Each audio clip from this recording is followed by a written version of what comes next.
you are thinking about selling your home, these are some of the biggest questions that you probably have. What should I fix? What should I update? And what is just a waste of money? I don't know what to do.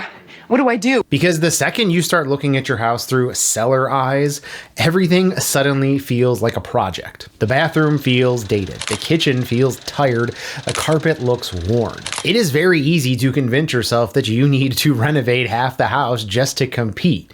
And before you know it, you are pricing out renovations that could cost tens of thousands of dollars. I am never going to financially recover from this. So in this video, I'm going to walk you through the smartest ways to add value to your home before selling, starting with the absolute lowest cost improvements, then moving into moderate upgrades, and finally high cost projects. And more importantly, we're going to talk strategy, because I want to help you understand what actually adds value and what just makes you feel better. Because the goal is not to turn your house into your dream home. The goal is to make your home competitive at its price point and remove buyer objections. Before we move on, if you find this video helpful, hit that like button and be sure to subscribe.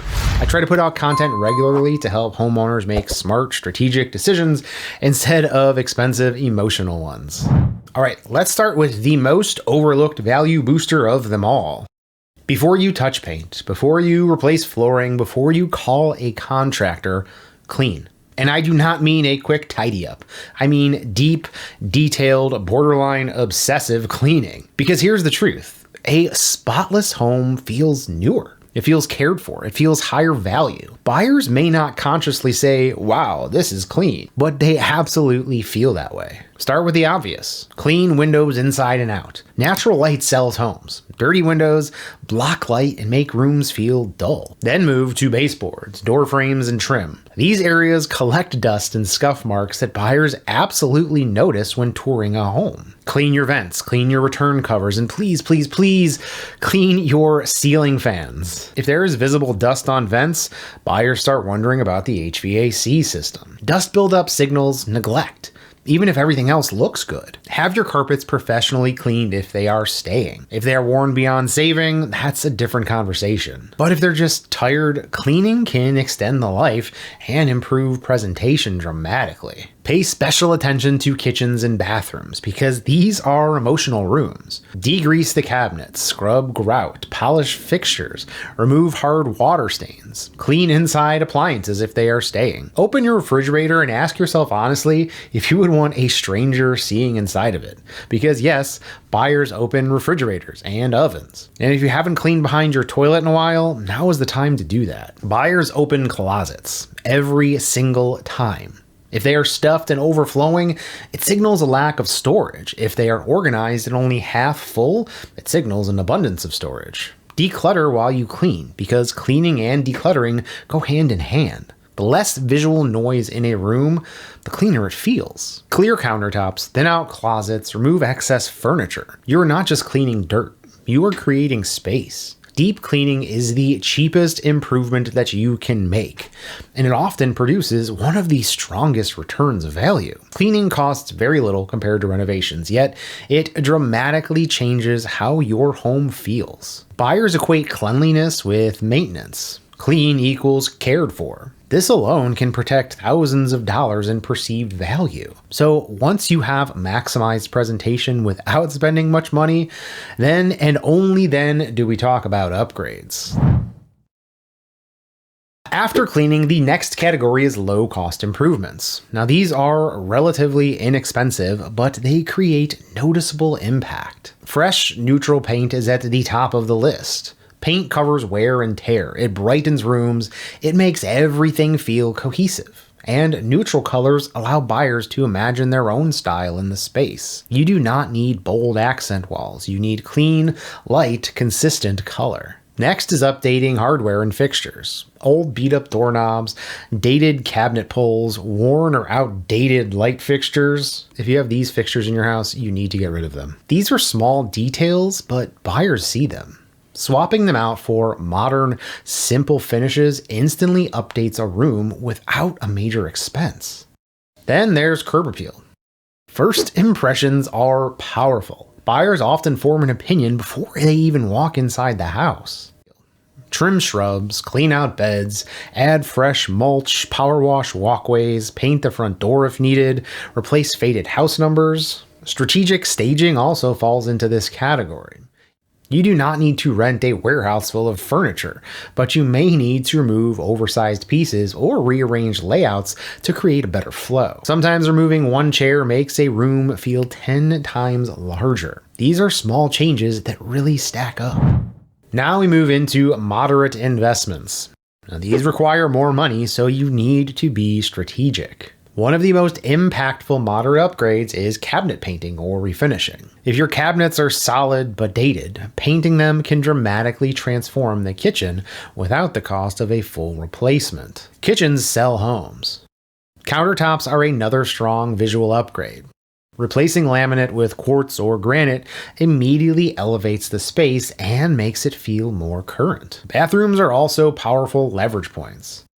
You may not need a full renovation. A new vanity, updated lighting, fresh caulk, and a framed mirror can make a bathroom feel significantly newer. Flooring is another major factor. Worn carpet or mismatched flooring creates hesitation. Replacing old carpet or installing consistent flooring through the main living areas often makes a home feel more cohesive and move-in ready.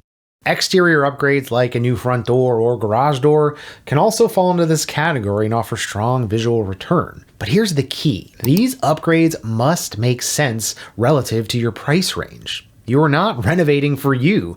You are positioning your home to compete with others in the neighborhood. This is where many sellers overspend. Full kitchen remodels, complete bathroom renovations, basement finishing, major structural or mechanical upgrades. These projects are expensive, and while they can improve appeal, they rarely return dollar for dollar. If your kitchen is extremely outdated or functionally broken, a larger renovation might make sense. If your home only has one bathroom and the market expects two, adding one could be justified. If your roof or HVAC system is failing, replacing it may protect value and reduce buyer fear. But understand this clearly. High-cost upgrades should solve a competitive disadvantage and not just satisfy personal preference. I know it's tempting to finally build the kitchen you have always wanted, but remember, you are not renovating to live in it. You are renovating to sell it. And you must avoid renovating past your neighborhood price ceiling. Every market has a price cap, and spending beyond what buyers in your area are willing to pay does not automatically increase your sale price. Now, this is what really matters. Here's the part most homeowners skip. The best improvements are the ones that help your home compete at its price point. You do not want to renovate past your neighborhood ceiling. If homes around you sell at a certain price range, over-improving does not magically break that ceiling. Real estate has boundaries. So instead of asking, how do I make this amazing? Ask, what would make a buyer hesitate? Stained carpet, chipped paint, dark cluttered layout, a visibly aging roof. Remove the friction first. Buyers pay more for homes that feel move-in ready and well-maintained. They discount homes that feel overwhelming or neglected. Smart preparation beats emotional renovation every time.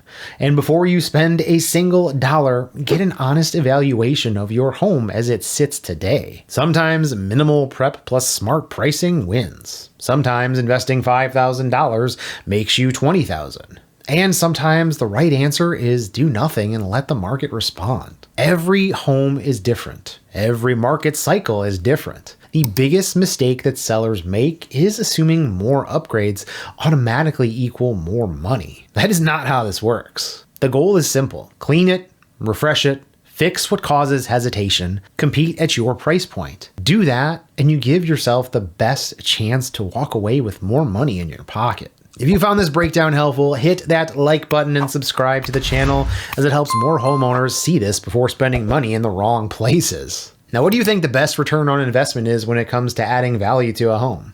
What's something that you did that made a difference? Let me know in the comments below. Thanks for watching. I'm George Poporad, and I'll see you in the next one.